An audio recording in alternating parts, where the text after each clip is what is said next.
প্রিয় বন্ধুরা সকলকে নমস্কার। আমি পিপাস আবারও স্বাগতম জানাই আমার নতুন একটি ভিডিওতে। আশা করি সকল প্রিয় বন্ধুরা অনেক অনেক ভালো আছো। তো বন্ধুরা, আজকে তোমাদের সঙ্গে শেয়ার করব ঝেঙা গাছের মধ্যে কিন্তু কয়েকদিন পর পর নানা ধরনের রোগ জীবাণু পোকামাকড় আক্রমণ করার চেষ্টা করে। আর আমরা কিন্তু অনেক সময় ভালো করে লক্ষণ না বুঝে আমাদের গাছের মধ্যে নানা রকমের ওষুধ স্প্রে করে থাকি, যার কারণে আমাদের গাছ ভালো হওয়ার পরিবর্তিতে নষ্ট হয়ে যাচ্ছে। তো প্রিয় বন্ধুরা, আজকে তোমাদের সঙ্গে এটাই শেয়ার করব কোন কোন লক্ষণ দেখলে তোমরা ভালো করে বুঝতে পারবে অ্যাকচুয়ালি তোমাদের গাছের মধ্যে কোন পোকামাকড় বা কোন রোগ জীবাণু আক্রমণ করার চেষ্টা করছে। তার সঙ্গে শেয়ার করব সময়ের আগে যদি তোমাদের গাছ নষ্ট হয়ে যায় এবং গাছের মধ্যে ফসলের পরিমাণ কমে যায়, সেই গাছটিকে তোমরা নষ্ট হওয়ার হাত থেকে কি করে বাঁচাতে পারো এবং গাছের মধ্যে আবারও নতুন নতুন ফসলের সৃষ্টি করাতে পারো। প্রত্যেকটি জিনিস প্রিয় বন্ধুরা তোমাদের সঙ্গে শেয়ার করে থাকবো। আশা করি সকল বন্ধুদের কাছে আজকের ভিডিওটা অনেক অনেক ভালো লাগবে। তো বন্ধুরা, ভিডিওটা যদি একটু বড় হয় তাহলে অবশ্যই তোমাদের কাছে হাত জোর করে বলছি সময় নিয়ে ধৈর্য সহকারে শেষ পর্যন্ত দেখবে। আশা করি ভিডিওটা দেখলেই তোমরা বুঝতে পারবে কি কি লক্ষণ বা কি কি রোগ জীবাণু আক্রমণ করার ফলে তোমাদের গাছের বর্তমানে এমন পরিস্থিতির সম্মুখীন সকল কৃষক ভাইদের হতে হচ্ছে। তো চলো প্রিয় বন্ধুরা, বেশি কথা না বাড়িয়ে মূল ভিডিওতে যাওয়া যাক। বন্ধুরা, পাতার মধ্যে ছিদ্র থাকবে এই ব্যাপারটা কিন্তু স্বাভাবিক, কারণ আবহাওয়ার কারণে বা বৃষ্টির কারণে বা তুফানের কারণে পাতার মধ্যে ছিদ্র হতেই পারে।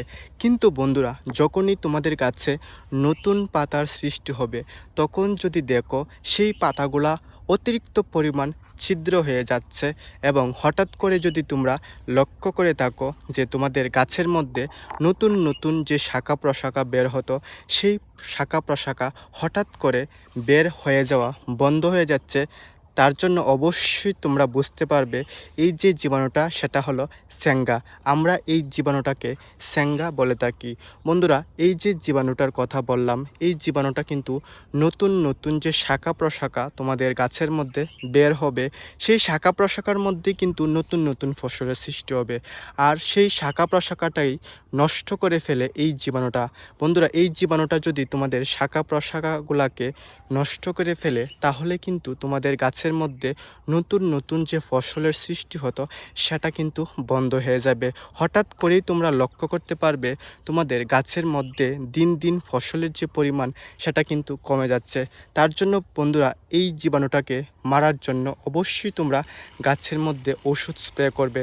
তার পরবর্তীতে দেখতে পারবে তোমাদের গাছের মধ্যে আবারও নতুন নতুন শাখা প্রশাখা বের হচ্ছে এবং নতুন নতুন ফসলের সৃষ্টি হচ্ছে। তোমাদের সঙ্গে শেয়ার করলাম স্যাঙ্গা নামক জীবাণু তোমাদের ঝেঙা গাছের মধ্যে আক্রমণ করলে তার লক্ষণ কি কি।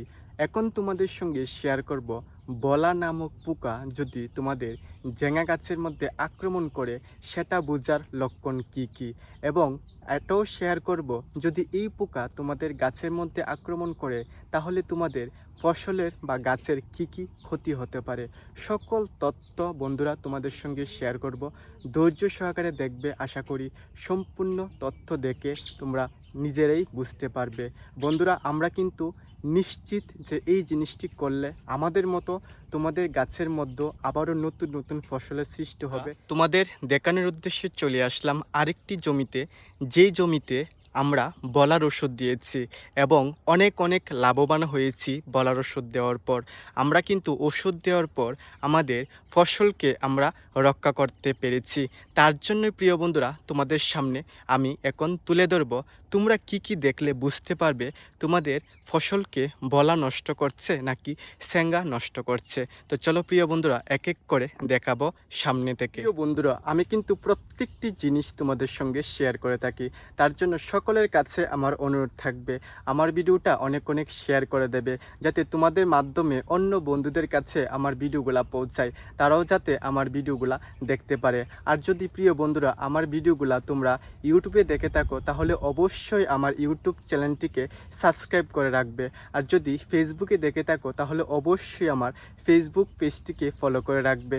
আমি যখনই নতুন নতুন ভিডিও আপলোড করব যাতে তোমাদের কাছে আমার ভিডিওগুলা পৌঁছে যায় আর তোমরা সকল বন্ধুরা যাতে আমার ভিডিওগুলা দেখতে পারো। স্যাঙ্গার মতো কিন্তু বলা তোমাদের গাছের শাখা প্রশাখাগুলোকে নষ্ট করে না, কিন্তু তোমাদের গাছের মধ্যে যখনই ফসলের সৃষ্টি হবে তখন কিন্তু সেই ফসলটাকে নষ্ট করে দেবে।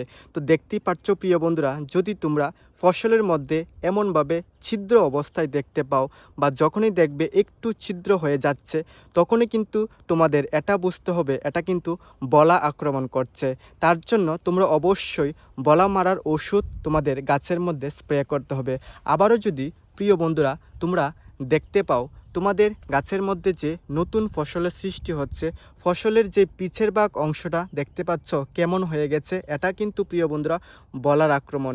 নতুন ফসলের সৃষ্টি হওয়া মাত্র কিন্তু বলা এগুলাকে নষ্ট করে ফেলে, ছিদ্র করে ফেলে বা নষ্ট করে ফেলে।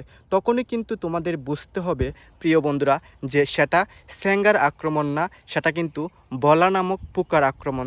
তাহলে অবশ্যই প্রিয় বন্ধুরা তখন তোমরা স্যাঙ্গা মারার ওষুধ প্রয়োগ না করে বলা মারার ওষুধ প্রয়োগ করবে। তারপর বন্ধুরা তোমরা নিজেরাই বুঝতে পারবে, যখন তোমরা বলা মারার ওষুধ তোমাদের গাছের মধ্যে প্রয়োগ করবে তখনই দেখতে পারবে তোমাদের গাছের মধ্যে যে নতুন নতুন ফসলের সৃষ্টি হতো সেটা কিন্তু আর নষ্ট হচ্ছে না। নতুন নতুন ফসলের মধ্যে কিন্তু আর কোনো প্রকার ছিদ্র তোমরা দেখতে পারবে না, এবং গাছের মধ্যে নতুন নতুন ফসল খুব সুন্দর করে বড় হয়ে যাবে এবং খুব সুন্দর করে তোমরা বাজারে নিয়ে বিক্রি করতে পারবে। বয়স বৃদ্ধির সাথে সাথে তোমাদের গাছ নষ্ট হয়ে যাবে এবং গাছের মধ্যে ফসলের পরিমাণ কমে যাবে, এটা কিন্তু স্বাভাবিক ব্যাপার। কিন্তু তোমাদের যদি মনে হয় সময়ের আগেই তোমাদের গাছ নষ্ট হয়ে যাচ্ছে এবং গাছের মধ্যে ফসলের পরিমাণ কমে যাচ্ছে, তার জন্য তোমাদের কি করতে হবে, নষ্ট হওয়া গাছটিকে পুনরায় তোমরা কি করে ঠিক করতে পারবে এবং তোমাদের গাছের মধ্যে আবারও নতুন নতুন ফসলের কি করে সৃষ্টি করাতে পারবে, প্রত্যেকটি জিনিস তোমাদের সঙ্গে শেয়ার করব। আশা করি প্রিয় বন্ধুরা তোমাদের ভালো লাগবে। প্রথমত আমরা খুব সুন্দর করে আমাদের জমিটাকে আগাছা মুক্ত করে নিয়েছি, কারণ অতিরিক্ত আগাছার কারণে আমাদের গাছগুলা সম্পূর্ণ শক্তি মাটি থেকে শোষণ করতে পারে না। আর যেহেতু আমাদের গাছগুলা নষ্ট হয়ে গিয়েছে, তার জন্য আমাদের গাছের মধ্যে যাতে শক্তি ফিরিয়ে আনতে পারি তার জন্য গাছের গোড়ার মধ্যে খুব সুন্দর করে আমরা সার প্রয়োগ করেছি। সার প্রয়োগ করার পর সেই গাছের গোড়ার মধ্যেই আবারও নতুন করে মাটি দিয়ে দেওয়ার চেষ্টা করেছি, যাতে আমাদের গাছের মধ্যে পুনরায় শক্তি ফিরে আসে এবং আমাদের গাছ মাটি থেকে পুনরায় সম্পূর্ণ শক্তি শোষণ করতে পারে। তার পরবর্তীতে অবশ্যই প্রিয় বন্ধুরা তোমরা দেখতে পারবে তোমাদের গাছের মধ্যে আমাদের মতো আবারও নতুন নতুন শাখা প্রশাখা বের হবে এবং সেই শাখার মধ্যে আবারও নতুন নতুন ফসলের সৃষ্টি হবে। প্রত্যেকটি জিনিস প্রিয় বন্ধুরা আমি তোমাদের সঙ্গে শেয়ার করে থাকি। আমরাও কিন্তু প্রিয় বন্ধুরা এই সকল কাজ করে থাকি। আশা করি তোমরাও যদি এই সকল পদ্ধতি বা এই সকল কাজ করে থাকো তাহলে অবশ্যই আমাদের মতো তোমরাও কিন্তু সফলতা অর্জন করতে পারবে। প্রিয় বন্ধুরা আজকের ভিডিওটা এতটুকুই পর্যন্ত। আশা করি সকল প্রিয় বন্ধুদের অনেক অনেক ভালো লাগলো। বন্ধুরা তোমাদের কাছে আরেকটি অনুরোধ করব, তোমরা কিন্তু অবশ্যই কমেন্ট করে জানাবে। তোমাদের উদ্দেশ্যে কিন্তু একদিন পর পর আমি নতুন নতুন ভিডিও নিয়ে আসি। তোমরা যদি কমেন্ট করো তাহলে কিন্তু আমার মনের মধ্যে আরও নতুন নতুন উৎসাহ তৈরি হয় নতুন নতুন ভিডিও তৈরি করার জন্য। অবশ্যই কিন্তু তোমরা কমেন্ট করবে, এতটুকু ভালোবাসা ও সাপোর্ট আমাকে দিয়ে যাবে। তো বন্ধুরা সকলকে নমস্কার, সকলকে ভালোবাসা, একথা বলে সকল প্রিয় বন্ধুদের কাছ থেকে আজকে বিদায় নিচ্ছি।